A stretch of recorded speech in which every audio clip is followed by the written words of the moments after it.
On this edition of Sightings, what's the British military hiding?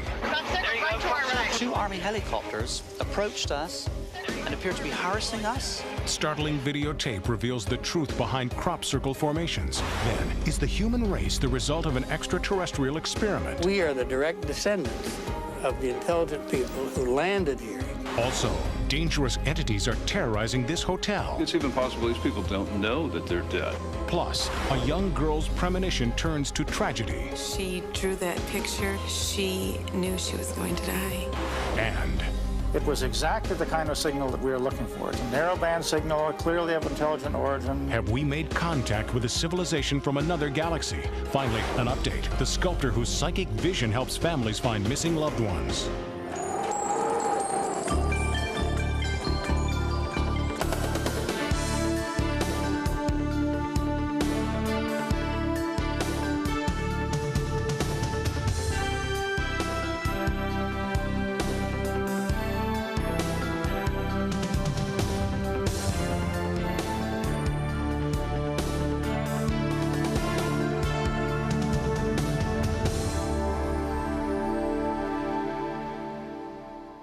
Welcome to Sightings. I'm Tim White.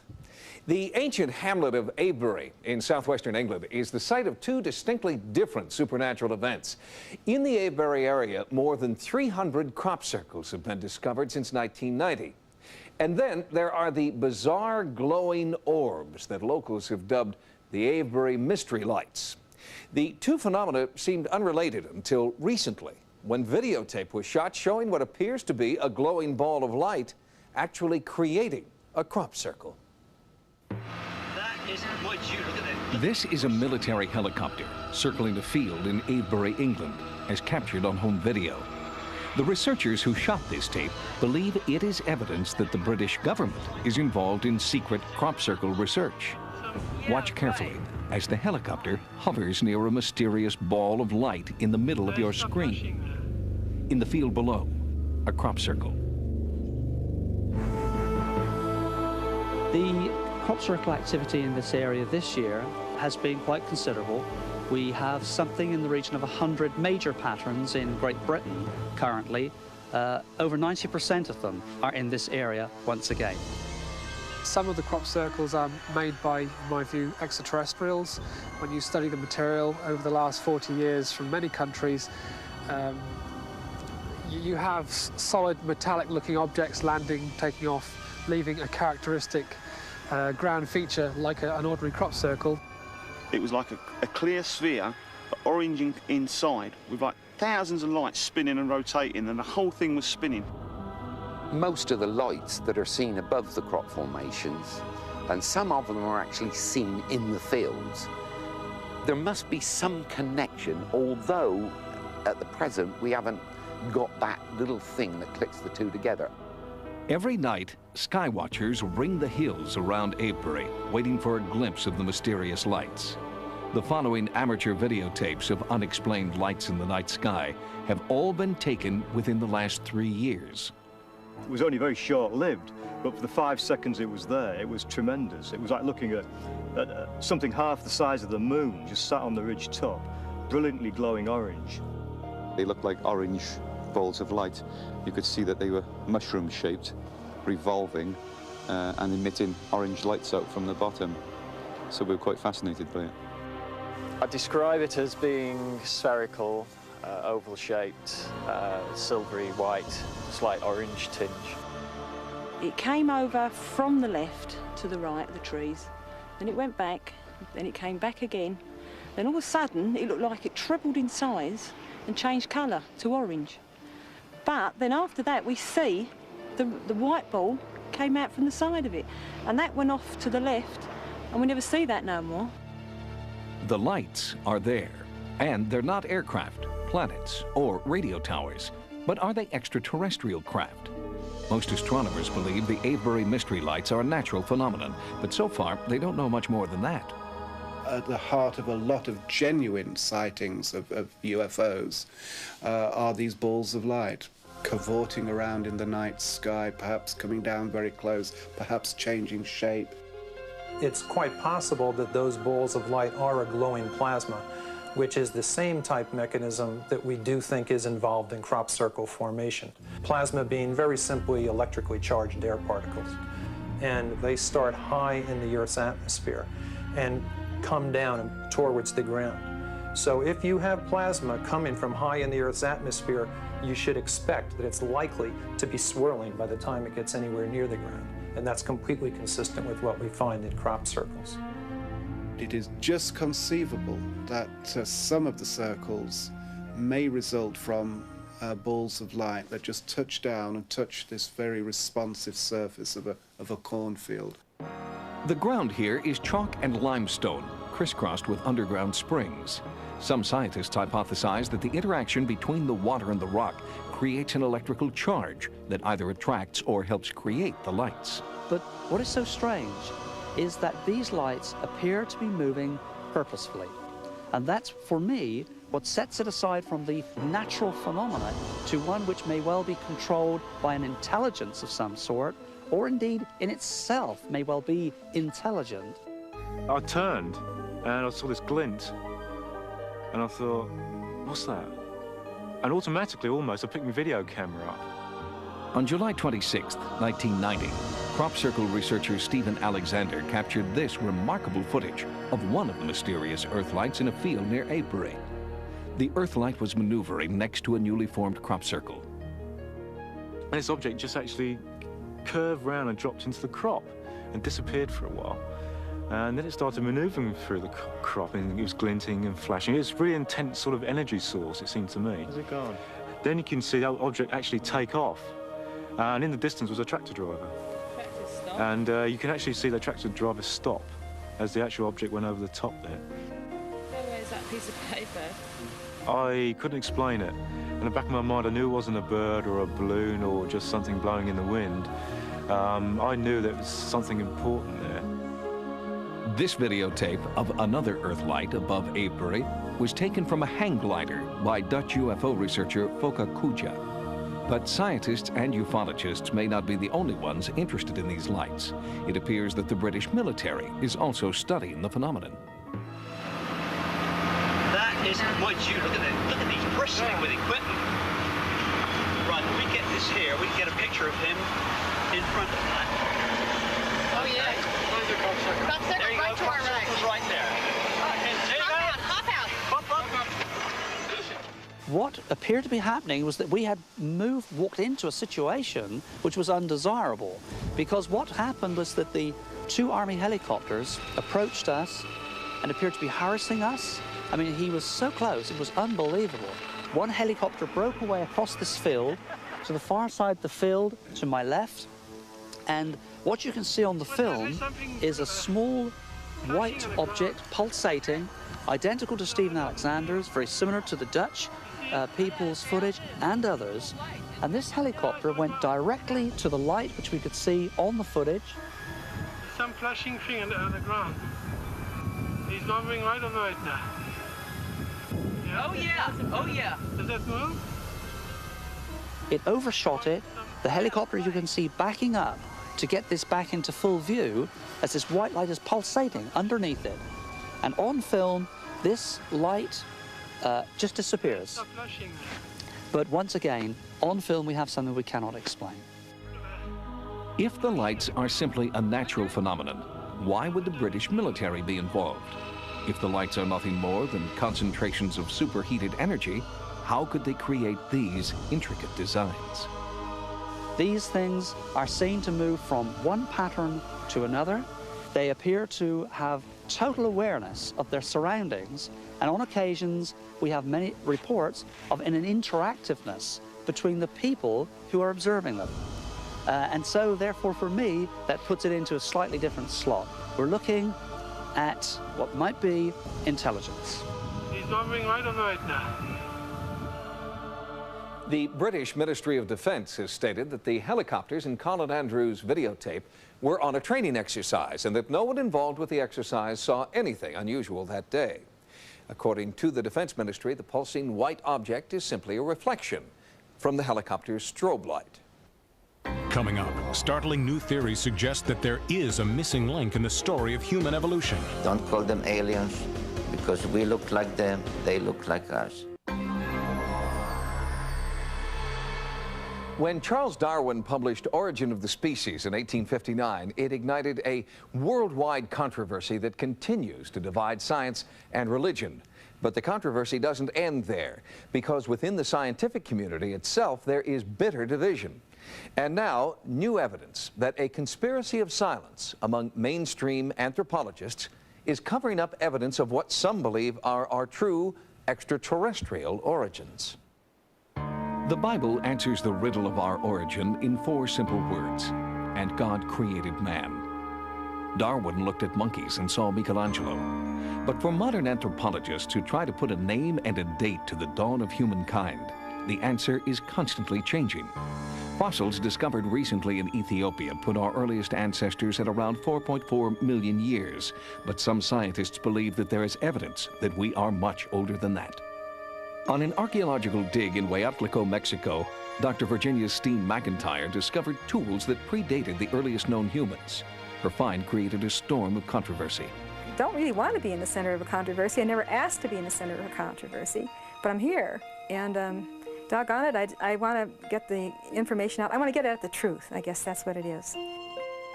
Why does Dr. Steen McIntyre feel the need to protect her artifacts from her more mainstream colleagues? Why are contradictory findings being met with contempt instead of excitement?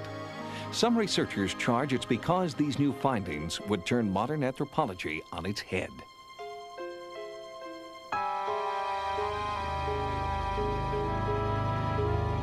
I believe that we came from outer space. All the evidence suggests that human beings, as we know them, did not originate on this planet, but have come to this Earth from other dimensions. I believe that we came from outer space, that we are the direct descendants of the intelligent people who landed here a long time ago. Gene Phillips is the founder and president of the Ancient Astronaut Society. He claims that museums are hiding thousands of artifacts that do not conform to their narrow view of anthropology. This is an exact replica of an object that is in the Smithsonian Museum, and they call it a stylized insect. The Smithsonian had it on display, and they used to sell replicas in their shop. Phillips claims that after the Ancient Astronaut Society interpreted the object as a prehistoric space shuttle, the Smithsonian removed the original from public display. Phillips and his group have studied more than 150 ancient sites in 30 countries. These 5,000-year-old masks were unearthed in Eastern Europe. They bear a striking resemblance to modern-day depictions of supposed aliens, known as Greys. There's a site in Bolivia, South America, called El Fuerte. What it looks like is a catapult-type launch site for space vehicles. The Ancient Astronaut Society is not the only group supporting the theory of interplanetary contact. Author Zecharia Sitchin concurs in his book, The 12th Planet. There is one more planet in our own solar system, not light years away, that comes near Earth, between Mars and Jupiter, every 3,600 years, at which time people, intelligent people, beings like us, come and go between their planet and our planet, and brought us, Homo sapiens, about sooner than we might have appeared otherwise. Don't call them aliens, because we look like them, they look like us. See, all we ask is that people have an open mind. Look at something with an open mind with today's space-age eyes. Scientists on the fringe of modern anthropology believe that their theories are not taken seriously because mainstream scientists are afraid to admit that they've been wrong. All the textbooks would have to be rewritten. All the exhibits in the museums would have to be changed. This would be very embarrassing, and people who have positions to defend like that don't like to be embarrassed. The idea of alien evolution does sound far-fetched, and its proponents are well aware of the fact that they're looked at as eccentric outsiders. They may not have all the answers, but it's often the so-called eccentrics who ask the most interesting questions. Next, they call him the recomposer of the decomposed, and he solved another case. The payoff emotionally is helping to put some of these cases to rest. Recently, Sightings profiled forensic sculptor Frank Bender. His uncanny gift for sculpting a human face on the bare bones of an unidentified skull has brought closure to many unsolved murder cases. And now, because of our original broadcast, another family can put a long-lost loved one to rest. In 1980, police made a grisly discovery in a row house on North Lithgow Street in Philadelphia. The body they found was badly decomposed and bore no resemblance to the young woman she once was. That's where forensic sculptor Frank Bender comes in. He has an uncanny gift for creating a face on a bare skull, for giving life, if only in clay, to the victims of unsolved crimes. His studio is the final resting place for men, women, and children who have no names. Bender's technique combines forensic science with an emotional, some call it psychic, attachment, and it works. On a previous Sightings, we profiled Bender and his amazing success rate. After the first segment of Sightings aired, I received numerous phone calls from people all around the country basically saying that they were thanking Sightings and also thanking me and the team involved for the work that we're doing. And now, the woman who Frank Bender resurrected from a skull found on North Lithgow Street has a name. The wondering and waiting are over for one Philadelphia family. After 15 years, they know what happened to Jackie. All these years, I never moved because I thought maybe she would come home. Never changed my phone number. Everything's been the same, just in case she would reach out, as they say, and phone home. Because of our broadcast, Frank Bender met police officer Viđeњa Hill, who works in the Missing Persons Unit of the Philadelphia Police Department. Officer Hill inherited the Jackie Goff case 3 years ago. The search for Jacqueline Goff started with me in 1991. The first time Officer Hill visited Frank Bender's studio, she was struck by the resemblance between Jackie Goff and one of the busts Bender had sculpted. I came over to his studio and we talked about it on a show that he was doing. And we put two and two together and we both believed the same, that it was Jacqueline. Forensic evidence supported the matchup. Jackie's dental records indicated she had an extra tooth. So did the skull that Bender had worked from. A photo of the bust was given to the Goff family. They made positive ID. From here up, I would almost have to say positively that it was. Frank has never met Jackie, but when he made this, it seemed like he knew her when he made it, because that looks like her through her eyes, top part of her face. DNA results are still pending, but Frank Bender is confident he has made another match. The payoff emotionally is satisfaction, the satisfaction of helping to put some of these cases to rest. Officer Hill is continuing to work with Frank Bender on other missing persons cases. The future is promising. I work with families that are in great distress. A lot of families haven't heard from their children in 10, 15, even 20 years. And I get a lot of relief when a family has put it to rest, when we can positively identify someone and then they can go on with their lives.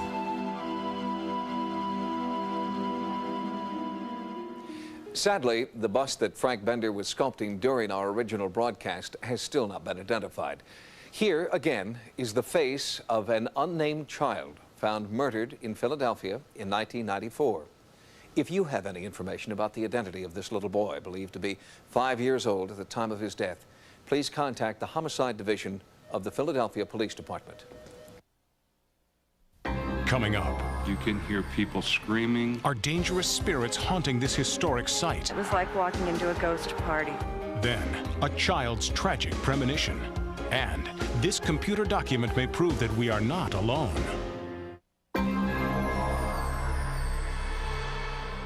1849. The gold rush is on. More than 85,000 people flock to California in search of the mother lode. A few become millionaires, but most barely scratch out a living. And many of the legendary 49ers die, laboring with hand tools inside unstable mines. It is the ghosts of those who died trying that many believe are still here today, haunting a small town in the Sierra foothills of California. You can hear explosions, you can hear fire crackling, you can hear people screaming. In California's gold country, the mines are idle now, the streams and creeks played out. But in Jamestown, the spirit of the 49ers is still alive, inside this hotel. You can still find a hot meal and friendly conversation at the Willow Hotel. And some people believe you can still hear strange echoes from the past. I went into the bathroom, went to turn the light on, and something touched me on the back of my hand. I've seen spices fly off the shelves, laughter in the kitchen when no one's there. Ceiling fans coming on by themselves, lights in here, constantly going on and off. Why does the Willow Hotel seem to be the focus of so much haunting activity? Many people believe it's because of a great mine disaster that killed 23 miners here in 1862. Before the dust had settled, construction began on the Willow Hotel. It was built directly on top of the mine, where so many had lost their lives. Jamestown tried to put the past behind it. The hotel thrived, hosting presidents and gunslingers. But the past did not go away. There's a lot of good here, but there's a lot of evil also. The Willow Saloon has been in constant operation since 1862, but for the past 10 years, no one has slept here. A series of mysterious fires have engulfed the sleeping quarters 3 separate times, and always on the same date in years ending in 5. July 21st, 1955, July 21st, 1975. When the hotel burned on July 21st, 1985, no one wanted to rebuild. We smelled smoke all day. And then later that evening, we spotted flames in the wainscoting over in the dining room. When the fire department came, they chopped the wall up and went through it and everything. And inside the wall, there was no electrical. There was nothing there to make that fire start. It just had started like from nothing. Then after we got the fire put out, then Kevin, the owner, asked us to stick around just in case it reignited. And at that time, we started hearing 2 scratches from underneath the bar floor by the waitress station. I took a fast exit out the door, and then shortly after that, out of this wall that I'm leaning against came like 2 massive exhales. Word spread about the strange fires at the Willow. A local news crew came in to conduct an overnight surveillance. We set the camera back on the tripod, and we left it just sitting there. Nobody touched it, and the camera went to black and white, and we had electrical was blinking in and out, and the walls of the booth in the front there started rolling as if like an earthquake, was making the walls roll out. We did play it back. Yeah, we had lines going across it and then it started rolling, and then ever since then I haven't been able to really view it. It kept shutting the VCR off, ejecting the tape, and it was a brand new tape. That same television crew took these photographs and claimed they saw transparent entities hiding in the shadows. I just looked across the room and I just saw somebody standing at the booth, and as soon as I got up, he just disappeared. He was gone. That was the reason why I took a picture of the booth to see what would happen. And then it appears that there are 2 faces in the booth, one on each side, and one of the faces looks like he has like a miner's hat. Are these entities somehow responsible for the fires? Do they have a connection to the Great Jamestown Fire of 1896 that destroyed almost everything but the Willow? In the late 1800s, when the town was burning and they dynamited some of the other buildings to save this one, they said while they were dynamiting, a man was killed, and they said one of the kinfolk from the man that was killed is who keeps lighting this place on fire. Or is the haunting here related to the turbulent times the Willow experienced during Prohibition? In 1925, Gus Ratto, who was leasing the bar at the time, went upstairs to his wife's room and called to her, and when she opened the door, he fired 1 shot into her head and turned around and shot another into his own head. Since 1972, the place has belonged to the Mooney family. When Kevin Mooney took over 4 years ago, he was a confirmed skeptic until he had his own sighting. I'm getting ready to walk through the back door when I look up at the window and there's eyes like red like this, 2 red eyes looking through the window, and my heart started going. Oh God! I get outside, my heart's boom, boom, boom. I look around, there's nothing there. The Mooneys had earlier contacted parapsychologists Nick Nocerino and Chuck Pelton to conduct a thorough investigation. You got something here that's very hot. Very hot. This is where the apparition should be. If there's going to be an apparition, it should be in this area. When you walk through this building, you still feel heat, you feel fire, you smell smoke. Pelton and Nocerino believe that there are 3 layers of hauntings here, caused by what they have termed residual thought forms. Well, thought form is probably an event that took place that these people are reliving. And if you tie that into a quick death, had it been from a fire explosion, a mine cave-in, it's even possible these people don't know that they're dead. No one can predict if the haunting forms of the past will appear again. But you can bet everyone in Jamestown will be keeping an eye on the willow every July 21st, ending in 5. The pattern of fires occurring on the same date nearly every decade since 1955 has all the earmarks of a classic arson pattern. That's what the Tuolumne County Fire Department originally thought. But their extensive investigation has ruled out arson as a possible cause. When Sightings continues, a child's premonition turns tragedy into hope. Katie was given a glimpse from the other side. Most psychical researchers believe that we are born with extraordinary powers of ESP, but as we grow older, our psychic ability is weakened by a world that teaches us to rely on empirical thinking. If this is true, it might help explain why young Katie Thronson had a premonition of death that tragically came true. This is the last picture Katie Thronson ever drew. It was her vision of another life beyond this one. It seemed to spring from an active imagination, but less than a week after Katie showed the drawing to her mother, the little girl, who seemed heaven sent, was gone. Katie was a beautiful little girl who was really happy and was always kissing people, just really loving. She would always have her arms around other children. She seemed to be the one that always brought children together. Over the course of almost 7 years, she had hundreds of drawings. She expressed herself by drawing hearts all the time because she was filled with love. Julie Thronson vividly recalls one day in October of 1991 when Katie came to her out of the blue with an unsettling question. She came into the room where I was sitting, holding a tablet that she had been drawing on, and in a real innocent way came up to me and asked me, "Mommy, am I gonna die?" And I said, "No, honey, of course not. You're not gonna die." And she said, "Never?" And I said, "Katie, no, you're not gonna die." Then she just danced off, happy that she wasn't gonna die. But 2 days later, Katie developed what appeared to be a severe flu. The next day, her condition worsened, and she was rushed to the hospital. Doctors suspected that Katie had a ruptured appendix. In the hours after that time, and prior to her going to surgery, her prognosis had become extremely grave. Julie never left her daughter's side. Just before 3 o'clock, while Katie was awaiting surgery, there was a change in her breathing. She lapsed into unconsciousness, and Julie could not wake her. I said, "Katie, Katie, just talk to Mama." And she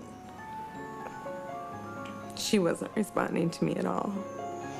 And I looked at the clock, and it was right at 3 o'clock. I looked at the clock, I looked at her, and suddenly she just sat up in the hospital bed, raised her arms out towards the window, opened her eyes. It was like she wanted me to pick her up, yet she wasn't in my direction. There was this stillness in the room that is indescribable. It was just completely still. It was like an infinite moment. And in my spirit, I just knew that my little girl had been taken. And I ran out into the hall, and I just yelled, "My little girl just died. I just saw her die." A medical team rushed in to try to revive Katie. Julie waited in the hallway, just outside the room where her daughter was dying. And then I noticed a pregnant woman walking towards me, and I could tell by the look in her eyes that she was going to say something to me. And she came right up to me. She touched me on the shoulder, and she said, "The Lord has spoken to me. You're to be like a lioness. Your little girl is okay." And I just felt this shiver go through my body, and I thought, if the Lord has spoken to her, then Katie is okay. Whether she's gonna live or whether she's gone to God, Katie's gonna be okay. The woman disappeared as if into thin air, and Julie never saw her again. Katie was being kept alive with machines. After 3 days, doctors pronounced her legally brain dead. The Thronsons made the agonizing decision to remove life support. The autopsy indicated that there was indeed appendicitis and that there had been extension of this infection locally to other organs that were nearby. Officially, Katie died October 10th, but both Julie and her doctor believed Katie was gone much sooner. When I told the doctor that at that time she had raised her arms out towards the window, he said, "I believe that that was the time that Katie left her body. And that although they artificially kept her alive, she had died at 3 o'clock. It was 6-year-old Katie who was the first to be laid to rest in the family plot. It was an unspeakable tragedy from which the Thronsons never thought they would recover.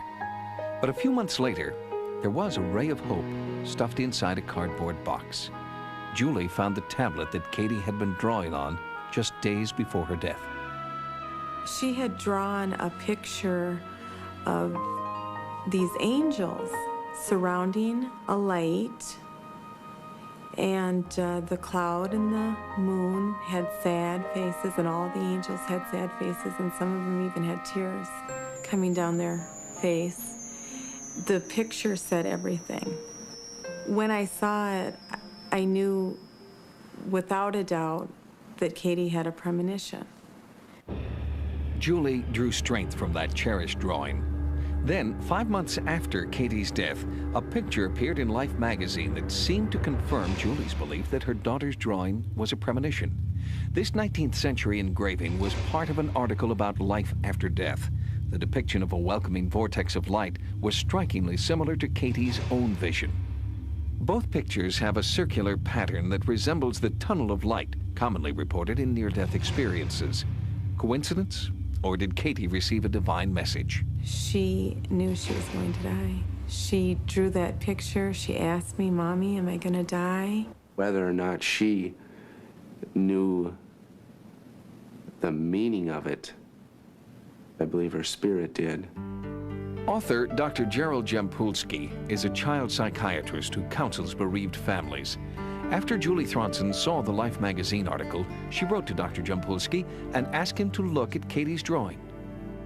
I pointed out that at 3 o'clock, it looked like one of the angels was going toward the center, going toward the light. I was like amazed for a minute, and he continued, but I'm thinking, he doesn't know that Katie died at 3 o'clock. There's no way he could know that. Julie also tried to find the pregnant woman who had comforted her. The hospital gave her the names and phone numbers of all the women in the maternity ward that day, but none of them remembered speaking to Julie. She was obviously an angel.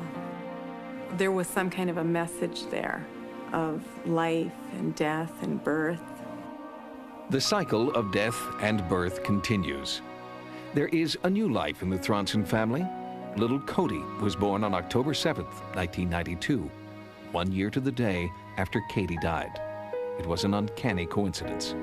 I was once told a definition of coincidence that I've always found very helpful. A coincidence is a miracle in which God wishes to remain anonymous. That makes a lot of sense to me. When the Thronsons take Katie's brothers and sisters to her grave, the family remembers and talks about what they believe is God's plan. It was a gift from beyond, maybe a gift from God. The impact that drawing has had on our life is just beyond words. We have this to share with people. We have the hope to share with people that there is a beautiful side to all of this. It helped us in the healing because it gave us both peace. I felt honored that Katie was given a glimpse from the other side. There's just the fact that there's life after death. And even though we can't see it, it exists. Just a few weeks ago, the Thronsons were in a serious car accident. Fortunately, everyone's all right. They're recovering at home. But something strange happened during that crash. 3-year-old Christopher told his mother and father that right after the moment of impact, he saw Katie. Up next. It was 5 to 6 times stronger than any signal in the past. After receiving what could be an extraterrestrial message, this facility could be shut down. The radio telescope at Ohio State University in Columbus is nicknamed the Big Ear. Its job is to listen for anomalous sounds in the cosmos that might be evidence of intergalactic communication. If someone out there is trying to get our attention, the Big Ear is probably the telescope that will bring the message to us. Man has always wondered, are we alone in the universe? Are there other intelligent beings somewhere that we might perhaps converse with at some point, or at least learn of the existence of? The universe has no beginning, no middle, and no end. In such a limitless ocean of planets, moons, and stars, are we really the only life forms searching outer space? Is another civilization trying to make contact? Astronomers operating this telescope believe contact has been made. It was exactly the kind of signal that we were looking for. It's a narrowband signal, clearly of intelligent origin, clearly not interference, not any of those things. In the late 1950s, Ohio State University began construction on what would become the world's largest radio telescope. It was designed to pick up and record the noises of space. And for over 15 years, it cataloged a symphony of static pops and hisses that were emanating naturally from satellites, stars, and explainable sources. Then, in the mid-1970s, the radio telescope known as the Big Ear received NASA sponsorship and began listening for evidence of extraterrestrial intelligence. In 1977, they got their first hit. I had the task to look at the computer printouts to see if there was anything interesting. Anything 4 or above was definitely unusual. Well, this was the equivalent of 30, and so it was so strong, 5 to 6 times stronger than I had seen any signal in the past, that I was astonished and immediately wrote the word "wow!" exclamation point in the margin of the computer printout. The very strange thing is we have these 2 beams in the sky. We saw it in only one of those beams. So that means that it turned off or on, one or the other, as we were watching it, which is even further indication of intelligent origin. The tantalizing thing is we went back and looked hundreds of times later and it was never there again. So we will never know exactly what that was. It could have been from some other civilization. The spontaneous signal became known as the Big Wow. It immediately sparked serious debate among astronomers. No one could explain the origin of the signal, but many scientists would not accept it as proof of intergalactic communication. Others insisted the Big Wow was Earth's first contact with an extraterrestrial intelligence. The debate continues to this day. The fundamental problem in a scientific experiment is if you can't repeat it, you can't say it exists. Dr. Lewis Friedman does not believe that the Big Wow is definitive proof of interstellar communication, but he does believe it is an important piece of a larger puzzle that the Big Ear will someday solve. Nonetheless, it has, over the time, made very useful observations in the whole search for extraterrestrial intelligence. But despite the Big Ear's scientific contributions, the radio telescope's future is on shaky ground. Congress did cut out the funding last year, and that has made the SETI program really disappear from all government activities. Because the subject deals with extraterrestrial life, it's a subject that is obviously capable of ridicule. And Congress didn't continue the funding because they were susceptible to those kinds of jokes. Unfortunately, the land the Big Ear sits on is becoming more valuable than the radio telescope itself. Without federal funding, it's up to private organizations like the Planetary Society to stave off destruction of the project. The idea that someone out there may be transmitting and we're not listening is not one that we in the Planetary Society are comfortable with. Currently, everyone who works on the project works for free. The Big Ear is supported by volunteers who don't want to see the project die.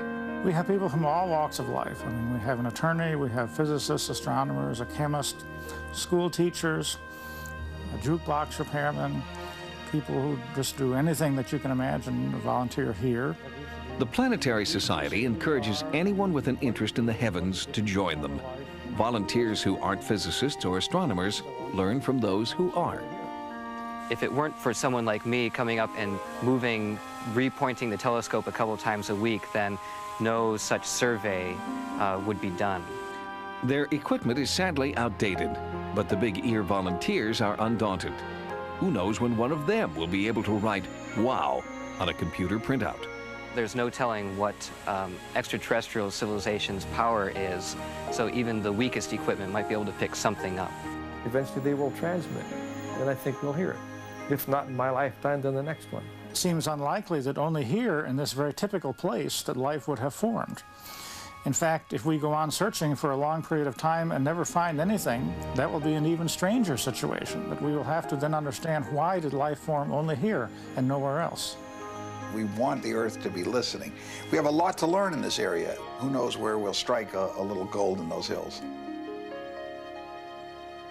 The land underneath the Big Ear is leased to Ohio State by a land development corporation. The university's 10-year lease expires next year, and there are rumors that when it does, one of the world's tallest radio telescopes will be dismantled to make way for a golf course. Sightings has expanded its America Online area. Keyword Sightings when you log on for access to sighting stories, images, and events. To subscribe to America Online, call 1-800-591-3344. And you can still reach Sightings 24 hours a day at 1-900-933-7444. Until next time, remember, no mystery is closed to an open mind. For Sightings, I'm Tim White. Next on Sci-Fi, The Sentinel. One more wish is all this creature needs. Careful what you wish for. From Wes Craven, Wishmaster. Wednesday at 9 p.m. on Sci-Fi.